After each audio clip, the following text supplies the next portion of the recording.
Employment को लेकर अभी रिसेंटली एक ऐसी रिपोर्ट सामने आई है जिसने सबको हैरान करके रख दिया। इंस्टीट्यूट ऑफ ह्यूमन डेवलपमेंट और इंटरनेशनल लेवल ऑर्गेनाइजेशन, इन दोनों ने मिलकर इंडिया की बेरोजगारी को लेकर एक नई रिपोर्ट को पेश किया, जिसमें यह मेंशन किया गया है कि टोटल बेरोजगार लोगों में 83% तो सिर्फ और सिर्फ यूथ है हमारा। मतलब वो लोग जो यंग हैं, एनर्जी है उनकी बॉडी में, जिनका बहुत लंबा फ्यूचर है, जिनको अपना क्रिएटिव माइंड लगाकर जॉब्स क्रिएट करनी चाहिए थी। ऐसे युवाओं को जॉब खुद के लिए भी नहीं मिल पा रही और ये परसेंटेज बीते कुछ सालों से कंपेयर किया जाए तो लगभग डबल हो चुका है। इससे भी ज्यादा हैरानी की बात यह है कि इस टोटल यूथ में से भी 82% लोग ऐसे हैं जो यंग ग्रेजुएट्स हैं, यानी वो जो पहले ही हजारों लाखों रुपए पढ़ाई पर खर्च कर चुके हैं और अब धक्के खा रहे हैं नौकरियों के लिए, वैकेंसीज का इंतजार कर रहे हैं। इन शॉर्ट अगर मैं इसको सिर्फ एक लाइन में सम अप करूं तो इंडिया में हर 3 में से एक युवा बेरोजगार बैठा हुआ है। पैसे कमाने का कोई जरिया ही नहीं है उसके पास। हम आए दिन सुनते रहते हैं बाहर से कोई कंपनी इंडिया के अंदर आई और काफी कम टाइम में पूरे इंडिया भर में फेमस हो गई, जिसके बहुत बड़े एग्जाम्पल्स हैं Starbucks, KFC, P&G, PepsiCo, Amazon, जो हर साल लगभग 1200 से 1300 करोड़ का बिजनेस कर रही है। पर खुद इंडिया में बैठा हुआ यूथ 1300 रुपए दिन के नहीं कमा पा रहा। अब ऐसे में कोई जॉब न लगने से परेशान होकर किसी भी इंसान के पास बस एक ही रास्ता रह जाता है कि वो कोई बिजनेस करे और खुद के दम पर फिर वो उसको इतना आगे ले जाए कि उसको फिर जरूरत ही ना पड़े जॉब करने की। पर बिजनेस करना उतना आसान नहीं है, खासकर तब जब उसकी शुरुआत ही हमसे हो रही है। माइंड में डर रहता है कि बिजनेस फेल ना हो जाए, फेल हो गया तो यहाँ पर लगा पैसा भी डूब जाएगा और इसके बाद फिर बेरोजगार के साथ साथ कर्जदार भी बन जाएंगे हम। एंड इस बात को सिर्फ मैं अपने मन से नहीं बता रहा। ईटी की 2023 की रिपोर्ट बताती है कि नए स्टार्टअप्स का फेलियर रेट 90% है और सक्सेस का सिर्फ 18%। तो बिजनेस या स्टार्टअप के अंदर भी कम चांस है कि आपको जल्दी सक्सेस मिल जाए। तो ऐसे में एक आम युवा अब करे तो करे क्या? देखो, अगर आपके माइंड में कुछ बहुत ही क्रिएटिव आइडिया है और उस आइडिया से लोगों की कोई बड़ी जरूरत पूरी हो रही है, तब तो ऐसा हो सकता है कि आप उस पर कोई बिजनेस खोलो और बहुत जल्दी ग्रोथ पकड़ लो। पर हर कोई इतनी क्रिएटिव थिंकिंग नहीं रख पाता, तो उनके लिए एक सेफ तरीका ये है कि वो कुछ ऐसे बिजनेसेस को स्टडी करें जो कंपैरेटिवली पिछले कई सालों से लगातार बने हुए हैं और फ्यूचर में भी इनके एंड होने का चांस बहुत ज्यादा कम है। इस तरह का कोई बिजनेस अगर हम खोलते हैं तो इसमें रिस्क हमारा कम हो जाएगा, क्योंकि डिमांड भी ज्यादा होगी उसकी और आपको इसमें पैसा लगाने से पहले बहुत ज्यादा नहीं सोचना पड़ेगा। पर इस तरह के बिजनेस आइडियाज हम ढूंढे कहाँ से? वेल, आपको ये ढूंढने के लिए कहीं जाने की जरूरत नहीं है, ये आपको इसी वीडियो में मिल जाएंगे। कई अलग अलग तरह के बिजनेस को कंपेयर करने के बाद, उनका ग्रोथ रेट समझने के बाद, मैंने आपके लिए कुछ ऐसे बिजनेस आइडियाज निकाले हैं जो एवरग्रीन है। एवरग्रीन यानी वो बिजनेस सालों साल चलने वाले हैं। हाँ, कुछ अपग्रेड्स इनमें आ सकते हैं बट ये बंद कभी नहीं होने वाले, और साथ ही इनकी शुरुआत करने का प्रोसेस और लगने वाली लागत मैं ये भी आपको बताऊंगा। तो हमेशा की तरह आज की ये वीडियो भी बहुत वैल्यू देगी आपको, इसलिए एंड तक इस वीडियो को पूरे फोकस के साथ देखना। So let's begin. Business idea number 1। अगर हम एक बिजनेस की तरफ जा रहे हैं तो पहले तो हमें अपने माइंड में ये बिठा लेना होगा कि यहाँ सिर्फ सेल्स का खेल नहीं होता। ऐसा नहीं होता कि आपको सिर्फ ज्यादा सेल्स निकालनी है और हो गई आपकी ग्रोथ। बिजनेस की ग्रोथ आपकी इस पर डिपेंड करती है कि आप मार्जिन कितना निकाल रहे हो उसमें।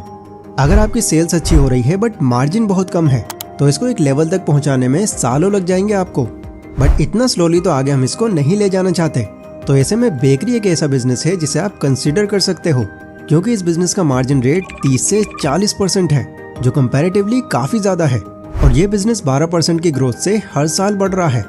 अपने आसपास में आपने कई ऐसी बेकरीज देखी होंगी जिनके बेकरी आइटम्स का काफी अच्छा टेस्ट है। ऐसी बेकरीज को अपना बिजनेस चलाने के लिए ज्यादा मार्केटिंग की जरूरत नहीं पड़ती, वो स्टार्टिंग से ही एक अच्छे कस्टमर बेस के साथ लगातार ग्रो करते हैं, बिकॉज बेकरी आइटम्स की सब लोग को डेली जरूरत पड़ती है और अगर उनका टेस्ट अच्छा हो तब तो भाई अच्छा खासा इंसान भी एडिक्ट हो जाता है उन प्रोडक्ट्स का। अब कुछ लोग बेकरी के इस बिजनेस मॉडल को लेकर कंफ्यूज रहते हैं। वो कंफ्यूज रहते हैं कि यार इतनी सारी कैटेगरीज हैं इसमें, कोई पेस्ट्री बनाता है, कोई ब्रेड बनाता है, कोई कुकीज बनाता है, कोई डोनट्स बनाता है, कोई रस्क एंड फेन बनाता है, हम किस कैटेगरी को पकड़ें? तो देखो, इसका जवाब बहुत सिंपल है। आपके बिजनेस लोकेशन पर डिमांड किस चीज की है ये इस पर डिपेंड करेगा। जहां भी आपको ये बिजनेस की शुरुआत करनी है उस एरिया को आपको कुछ दिनों तक एक्सप्लोर करना होगा। आपको ये देखना होगा कि यहाँ जितनी भी बेकरीज हैं इनमें से आपको ज्यादा कस्टमर्स किस बेकरी पर जाते दिख रहे हैं। एक बार आपने ये जान लिया तो आपको ये भी पता चल जाएगा कि यहाँ पर किस प्रोडक्ट की ज्यादा डिमांड है। अब अगला स्टेप उस बेकरी के बिजनेस मॉडल को समझना होगा। आपको समझना होगा कि ऐसा क्या खास कर रहे हैं वो जो बाकी बेकरीज नहीं कर रही, और ये जानने का सिर्फ एक ही तरीका है कि आप एज अ वर्कर उस बेकरी को ही ज्वाइन कर लो। कुछ दिनों तक आप कस्टमर बनकर उसकी शॉप पर जाओ, तारीफें करो उसके फूड आइटम्स की और साथ ही साथ उसको ये भी फील कराते रहो कि आप भी यहाँ ज्वाइन होना चाहते हो। ये ध्यान रखना कि आप यहाँ सिर्फ लर्निंग्स लेने आए हो, तो कम सैलरी भी अगर वो आपको ऑफर करते हैं तो बहुत ज़्यादा नहीं सोचना है आपको। मुश्किल से आपको बिजनेस मॉडल समझने में 4 से 6 महीने लगेंगे। इसके बाद आपके पास एक पूरा ब्लूप्रिंट होगा और ये भी अंदाज़ा होगा कि अब यहाँ कितनी इन्वेस्टमेंट लगेगी आपकी। अगर मैं एवरेज इन्वेस्टमेंट की बात करूँ तो अगर आप इसको छोटे स्केल पर शुरू करते हो तो 80,000 से 3 लाख रुपए होने ही चाहिए आपके पास। अगर मीडियम या लार्ज पर खोलना चाहते हो तो 5 से 15 लाख रुपए लगेंगे। बाकी ये पैसा आपके बिजनेस लोकेशन और कस्टमर प्रेफरेंस के हिसाब से कम ज़्यादा भी हो सकते हैं। तो इस तरह एक कंप्लीट ब्लूप्रिंट तैयार करके इस नए बिजनेस को खोलकर आप काफ़ी जल्दी ग्रो कर सकते हो। Business idea number 2। कुछ टाइम पहले यूपी के कानपुर के अंदर इनकम टैक्स डिपार्टमेंट ने एक इन्वेस्टिगेशन की, जहां पर उनको कुछ ऐसा पता चला कि वो हैरान रह गए जानकर। असल में इस इन्वेस्टिगेशन के अंदर 256 लोग ऐसे पाए गए जो मिलियनर्स थे, बट इनके नाम ना तो कोई कंपनी रजिस्टर थी, ना ही ये मालिक थे किसी कंपनी के। ये वो थे जो रोड साइड पर स्नैक्स, फास्ट फूड, इस तरह की चीजें बेचते हैं और इन्हीं से ये इतने पैसे कमा रहे थे कि एक बड़ी जॉब वाला ना कमा पाए। सिर्फ यही नहीं, बेंगलोर के एक यंग कपल निधि सिंह और शिखर वीर सिंह, ये सिर्फ समोसों के बिजनेस के थ्रू दिन के 12 लाख की सेल्स निकाल रहे हैं। एंड ऐसा नहीं है कि उनको यहाँ तक पहुँचने में 15-20 साल लग गए, ये सक्सेस उन्होंने सिर्फ 8 सालों में अचीव कर ली। इंटरनेट पर अगर आप सर्च करने लग जाओगे तो और भी कई ऐसे एग्जाम्पल्स आपको मिल जाएंगे जो केवल फास्ट फूड के बिजनेस के चलते आज के टाइम पर हजारों नहीं लाखों रुपए कमा रहे हैं। अब देखो, वैसे तो फास्ट फूड हमारी सेहत के लिए जरा भी ठीक नहीं है, ये दावा कई रिसर्चर्स ने किया है, जो कि सच भी है। बट फिर भी लोग फास्ट फूड खाना कम नहीं कर रहे और ना ही शायद फ्यूचर में करने वाले हैं, क्योंकि अगर खासकर मैं इंडिया की बात करूं तो यहाँ पर तो लोग टेस्ट के सामने खुद को रोक ही नहीं पाते। यही रीजन है कि फास्ट फूड मार्केट भी 9.72% के हिसाब से हर साल ग्रो कर रही है और डेफिनेटली ये आगे भी करने वाली है। तो इस बिजनेस में आना भी आपके लिए एक सेफ चॉइस हो सकती है। इसके अंदर भी आपके पास कई ऑप्शंस हैं, आप किसी भी वैरायटी में जा सकते हो, बशर्ते उस वैरायटी की डिमांड हो आपकी लोकेशन पर। लेकिन अगर आप कंफ्यूज हो अपनी चॉइस को लेकर तो कुछ टाइम निकाल कर आप दूसरे एरियाज को एक्सप्लोर करो। अलग अलग जगहों पर जाकर ये देखो कि कौन सा फास्ट फूड ज़्यादा खरीदा जा रहा है, प्लस उसका मार्जिन रेट क्या है। अगर कोई ऐसा फास्ट फूड आपको मिल जाता है जिसकी काफ़ी हाई डिमांड है और मार्जिन भी उस पर ठीक ठाक है, बट आपके एरिया में उसको कोई बेच नहीं रहा, तो यहाँ चांस बहुत ज़्यादा बढ़ जाते हैं कि आपका बिजनेस जल्दी ग्रो करेगा, बिकॉज यहाँ पर आप उस आइटम की एक नई मार्केट क्रिएट कर दोगे। और रही बात इंग्रेडिएंट्स की, तो उसके लिए आपको थोड़ा सा शातिर होना पड़ेगा, मतलब ये जानने के लिए आपको उसके वर्कर को बातों में लेना पड़ेगा, या तो ऐसे ही या फिर पैसे देकर। चांसेस काफ़ी हाई हैं कि कुछ पैसे लेकर वो आपको बता दें इंग्रेडिएंट्स, बट फिर भी अगर बात नहीं बनती है तो आप इंटरनेट के थ्रू जान सकते हो। स्टार्टिंग इन्वेस्टमेंट इस बिजनेस की 70,000 से 2.5 लाख रुपए है। बाकी अगेन कम या ज़्यादा आपके बिजनेस प्लान और लोकेशन पर डिपेंड करेगा। अगर आप इस बिजनेस को लेकर सीरियस हो तो कुछ मेन क्वेश्चंस मैंने आपके लिए रेडी किए हैं, इनको अच्छे से एग्जीक्यूट कर लेना पहले। Business idea number 3। अभी हम लोग बात कर रहे थे अनएम्प्लॉयमेंट की, जिसमें हमने देखा था कि टोटल बेरोजगार लोगों में से 42% लोग ऐसे हैं जो ग्रेजुएट्स हैं, बट कोई रोजगार नहीं है उनके पास, नौकरी नहीं मिल रही कहीं भी। तो ये सब देखकर हमें शायद अब ऐसा फील हो सकता है कि लोग सेल्फ डिपेंडेंट ज़्यादा बनेंगे, अब खुद के दम पर और भी लर्निंग्स लेंगे और इस रेट रेस में नहीं भागेंगे। बट क्या सच में ऐसा होना पॉसिबल भी है? हो सकता है इस चीज़ से कुछ लोग का तो माइंड शिफ्ट हो जाए, बट ये काफ़ी कम होंगे। वरना लिंक्डइन के इस आर्टिकल को माने तो कोचिंग इंस्टीट्यूट इंडस्ट्री जो तैयार कराते हैं आपको एक बड़ी जॉब दिलाने के लिए, ये 50,000 करोड़ की वर्थ के साथ एक काफ़ी मजबूत इंडस्ट्री बनी हुई है और आने वाले सालों में ये 15% की ग्रोथ से आगे बढ़ने वाली है। यानी पिछले जो 2 बिजनेस मैंने आपको बताए उनसे भी ज़्यादा तेजी से। रीज़न इसका बहुत ऑब्वियस है, लोगों के पास कोई अदर ऑप्शन नहीं है। एक मिडिल क्लास माँ बाप जो शायद अपने टाइम पर कुछ बड़ा अचीव नहीं कर पाए, तो उनकी सारी उम्मीदें फिर अपने बच्चे से लग जाती हैं। वो उसको एजुकेट करने के लिए क्या कुछ नहीं करते, वो मेहनत करते हैं, लोन तक उठा लेते हैं, बट अच्छे से अच्छी एजुकेशन उसको देते हैं ताकि उसका फ्यूचर सिक्योर हो जाए। हार्श है बट यही सच है, और ये सब देख लेना ऐसे ही चलता रहेगा। अब इसको अगर एक बिजनेस की नज़र से देखा जाए तो डिमांड यहाँ भी काफ़ी हाई है। खासकर ये उन लोग के लिए है जिनके पास डिग्री है किसी फील्ड की या एक पर्टिकुलर कैटेगरी में उन्होंने मास्टरी हासिल की हुई है। वो लोग अपनी ली हुई नॉलेज को खुद तक सीमित न रखने की जगह कोचिंग क्लासेस खोलकर दूसरों को सिखा सकते हैं। कोचिंग और एजुकेशन के मामले में एक चीज़ आपने नोटिस करी होगी कि इसका डाउनफॉल कभी नहीं आता। हाँ, तरीका ज़रूर बदल सकता है, जैसे कोविड-19 के टाइम पर हुआ था। बट यही बदलता तरीका बायजूस और अनअकैडमी जैसे प्लेटफॉर्म की कामयाबी का रीजन भी बना।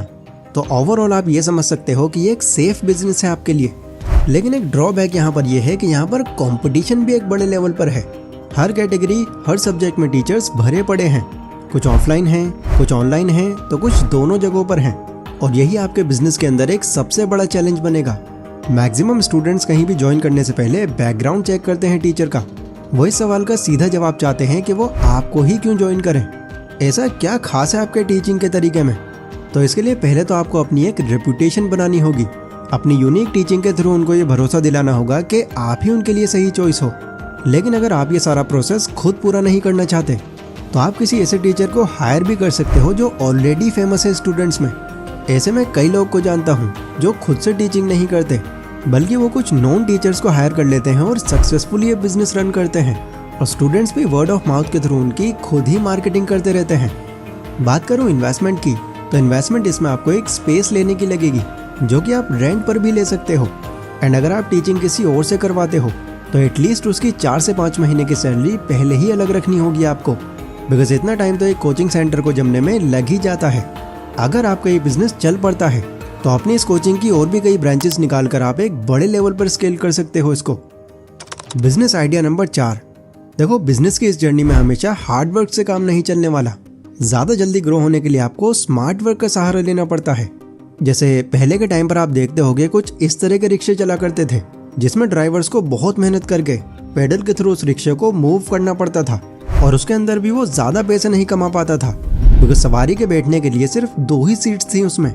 बट दिल्ली में रहने वाले विजय कपूर ने एक स्मार्ट वर्क दिखाया और ई रिक्शा इंट्रोड्यूस कर दिया, जो लगभग हर रिक्शा ड्राइवर के लिए एक वरदान साबित हुआ, क्योंकि ये ई रिक्शा पेडल की जगह बैटरी से चलता है। 2 की जगह 4 से 5 लोग इसमें बैठ सकते हैं। ये ऊपर से भी कवर्ड है, जिससे वो और उनकी सवारी धूप बारिश से भी बच सकती है। यह स्मार्ट वर्क इतना कामयाब रहा कि साल 2023 में ई रिक्शा मार्केट का एनुअल रेवेन्यू $291.9 मिलियन पहुंच गया। अब ऐसा ही स्मार्ट वर्क कई लोगों ने ई कॉमर्स के अंदर भी दिखाया। कुछ सालों पहले जब कोविड-19 का टाइम था तो उस टाइम पर आपको पता है कितने बिजनेस को नुकसान हुआ था। लेकिन फिर भी इस तरह का टाइम देखते हुए 20 से 30% बिजनेस ओनर्स ने स्मार्ट वर्क दिखाया और खुद को ऑफलाइन से ऑनलाइन की तरफ शिफ्ट कर दिया। यहाँ उन लोगों को ये समझने में ज़्यादा टाइम नहीं लगा कि यहाँ कितना ज़्यादा पोटेंशियल है, बिकॉज अब यहाँ वो ऑफलाइन के मुकाबले ज़्यादा कस्टमर्स तक पहुँच पा रहे थे, ज़्यादा सेल्स निकाल पा रहे थे, प्रोडक्ट के अंदर ज़्यादा वेराइटीज़ ला पा रहे थे और इन सब चीज़ों से उनका प्रॉफिट कई गुना तक इंक्रीज हो गया। बिकॉज लोगों के लिए उस टाइम पर ऑफलाइन सामान खरीदने में कई दिक्कतें आ रही थी, तो ऐसे में उनको ऑनलाइन सामान खरीदना ज़्यादा बेटर चॉइस लगने लगी। और इसके बाद तो धीरे धीरे ये लोगों की हैबिट बनती चली गई। आज भी कई लोग ऐसे हैं जिनको अगर कुछ खरीदना होता है तो बाहर जाने की बजाय वो फ़ोन निकालते हैं और उसको ऑनलाइन देखने लगते हैं, क्योंकि ऑफलाइन के मुकाबले ऑनलाइन उनको काफ़ी वैरायटीज़ मिल जाती हैं। तो ऐसे में ई कॉमर्स भी एक ऐसा बिजनेस है जो शायद कभी बंद नहीं होने वाला। और इसकी अगर आप एनुअल ग्रोथ पर नज़र डालोगे तो इससे और श्योरिटी मिल जाएगी आपको, बिकॉज इसकी एनुअल ग्रोथ 14% से भी ज़्यादा है। यहाँ अगर आप आते हो तो इसमें 2 तरह से बिजनेस कर सकते हो, एक तो कोई फिजिकल प्रोडक्ट के साथ, दूसरा कोई डिजिटल प्रोडक्ट के साथ। दोनों ही कैटेगरीज के अपने अपने बेनिफिट्स हैं, बट प्रोडक्ट डिसाइड करते वक्त ये आपके माइंड में होना चाहिए कि ये दूसरों से काफ़ी यूनिक हो, बिकॉज यहाँ भी आपको कंपटीशन काफ़ी देखने मिलेगा। इसके लिए आपको अपना टाइम होलसेल मार्केट में लगाना होगा और कोई ऐसा प्रोडक्ट देखना होगा जिस पर मार्जिन अच्छा हो और कंपटीशन भी कम हो। ये सर्च करने में अगर आपको ज़्यादा टाइम लग रहा है तो लगने दो, बिकॉज ई कॉमर्स में ऐसा एक प्रोडक्ट होना बहुत ज़रूरी है जिस पर मार्जिन अच्छा मिले आपको, वरना आगे चलकर अच्छी सेल्स होने के बाद भी आपको प्रॉफिट दिखता नजर नहीं आएगा। अगर आपके पास थोड़ी ज़्यादा इन्वेस्टमेंट है तो आप अलीबाबा और इंडिया मार्ट जाकर भी प्रोडक्ट्स चेकआउट कर सकते हो। एक बार आपने प्रोडक्ट आइडेंटिफाई कर लिया तो स्टार्टिंग में मैं आपको यही सजेशन दूंगा कि कोई खुद की वेबसाइट ना बनाकर आप अमेजन, फ्लिपकार्ट या फिर मीशो पर ही प्रोडक्ट लिस्ट करो, ताकि आपको इस पूरे बिजनेस मॉडल की एक डीप नॉलेज हो जाए। इसमें अगर मैं टोटल इन्वेस्टमेंट की बात करूं तो एड्स के थ्रू अगर आप अपने प्रोडक्ट की मार्केटिंग भी करवाते हो तो एवरेज कॉस्ट आपकी 40 से 70 हज़ार रुपये तक आएगी। बाकी वही कम या ज़्यादा आपके प्रोडक्ट और मार्केट पर डिपेंड करेगा। तो आई होप आज की इस वीडियो से आपको काफ़ी कुछ जानने मिला होगा और कई ऐसे डाउट्स क्लियर हुए होंगे जो बिजनेस को लेकर थे आपके माइंड में। आपको इन चारों में से किस बिजनेस में ज़्यादा पोटेंशियल लग रहा है मुझे कमेंट करके ज़रूर बताना। और कमेंट करके आप ये भी बता सकते हो कि ऐसे और कौन कौन से बिजनेस हैं जिनके फ्यूचर में घटने के चांस लगभग 0% है। बाकी अगर आपको ये जानना है कि मारवाड़ी लोग कैसे बिजनेस करते हैं जिससे ये बहुत कम टाइम में इतनी जल्दी आगे बढ़ जाते हैं, तो इस पर मैंने ये वीडियो बनाई हुई है, आप इसे चेकआउट कर सकते हो। बाकी टेक केयर और यहाँ तक बने रहने के लिए बहुत बहुत शुक्रिया।